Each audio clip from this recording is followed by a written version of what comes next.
مطلب یہاں پہ کوئی مسئلہ نہیں ہے، کوئی مسئلہ نہیں، اتنا بڑا مسئلہ نہیں ہے، اتنا اگر ہماری ٹیم سروے کرے بالکل کرے تو ٹھیک ہے۔ یوسف رضا گیلانی صاحب بذات خود کبھی اپنے مخالف پر بھی تنقید نہیں کرتا۔ ہمارے وہاں دو سکول ہیں، ہائی سکول متی تل گرلز اور ہائی سکول متی تل بوائز، وہ انہوں نے میرے ساتھ پرامز کیا ہے، وہ ان کو کالج بنا رہے ہیں۔ موضع متی تل کا اس وقت 70% رقبہ ڈی ایچ اے نے خرید لیا۔ موزہ، متی تل، چک، گاگرا اور بخشیش گڑھ، کیا یہاں پہ کوئی مسئلہ درپیش ہے اگر ہم بات کریں ترقیاتی منصوبوں کے؟ بہت اچھا سوال ہے۔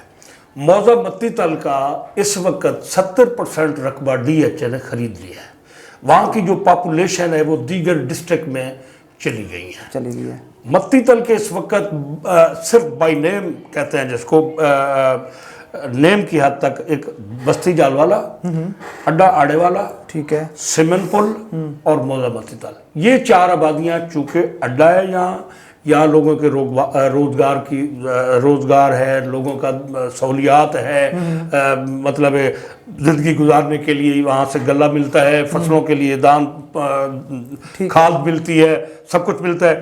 یہاں لوگ اپنے روزگار کو چلانے کے لیے بیٹھے ہیں۔ 70% پاپولیشن جو ہے وہ جا چکی ہے، اور آئندہ 3 4 5 سال بعد میں سمجھتا ہوں کہ 100% سوائے ان 2 بستیوں کے، جال والا اور متی تل اور سید والا، یہ لوگ بھی شفٹ ہو جائیں گے۔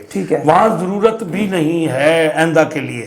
اس کے باوجود ہم نے بار بار، رات بھی میں نے مخدوم علی اظہر گیلانی صاحب کو کہا ہے اور انہوں نے ریکمینڈ بھی کر دیا ہے۔ ہمارے وہاں 2 سکول ہیں، ہائی سکول متی تل گرلز اور ہائی سکول متی تل بوائز، وہ انہوں نے میرے ساتھ پرامز کیا ہے، وہ ان کو کالج بنا رہے ہیں، مطلب وہ آخری مراحل میں انشاءاللہ ویری سون، مڈل ہے، نا انٹر کالج وہ بنا رہے ہیں، اور انشاءاللہ بڑا جلدی بن جائیں گے۔ اچھا، اور چک گاگرا اگر بخشیش گڑھ کے حوالے سے بات چک گاگرا ٹوٹل تقریباً ڈیلیٹڈ ہے، سارا کا سارا بک گیا ہے، سیل آؤٹ ہو گیا ہے، وہاں ڈیولپمنٹ بھی ڈی ایچ اے کر چکا ہے، پاپولیشن ٹرانسفر ہو گئی ہے، وہاں اس کی ضرورت نہیں ہے۔ ٹھیک ہے، اور بخشیش گڑھ میں ابھی آبادی باقی ہے، لیکن وہاں بھی وابڈا ٹاؤن جو ہے وہ رقبہ خرید چکا ہے، لوگ وہاں موجود ہیں۔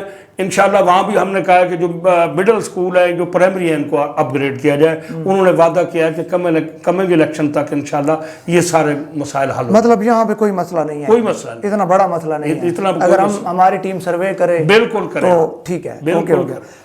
آخری سوال سر، کس کی سیاست سے خوش ہیں؟ اگر بوسن صاحب کی بات کریں، ڈیئر صاحب کی بات کریں، ان دونوں کا دور بھی آیا، اب پاکستان پیپل پارٹی کی بات کریں تو علی قاسم گیلانی یا گیلانی صاحبان کی، جہاں تک تعلق ہے نا اس بات کا، ہماری آبیاری کی ہے یوسف رضا گیلانی صاحب نے۔ ٹھیک ہے، یوسف رضا گیلانی صاحب بذات خود کبھی اپنے مخالف پر بھی تنقید نہیں کرتا۔ ٹھیک ہے، مخالف اگر ان پر تنقید کر دیں تو اس کا احتراماً جواب دے دیں گیلانی صاحب تو ٹھیک ہے، ادروائز ڈسکس بھی نہیں کرتے۔ یہ جن لوگوں کا آپ نے کہا سکندر یاد بوسن صاحب کا، تو گیلانی صاحب کی آبیاری کی وجہ سے نہیں، اس سے ہٹ کر بھی وہ میرے ہمسایہ ذمہ دار بھی ہیں، میرے بزرگ بھی ہیں، انتہائی قابل احترام ہے میری، اور ہی از اے گریٹ پرسن۔ اسی طرح ملک احمد حسین ڈیڈ ایک خاندانی آدمی ہے۔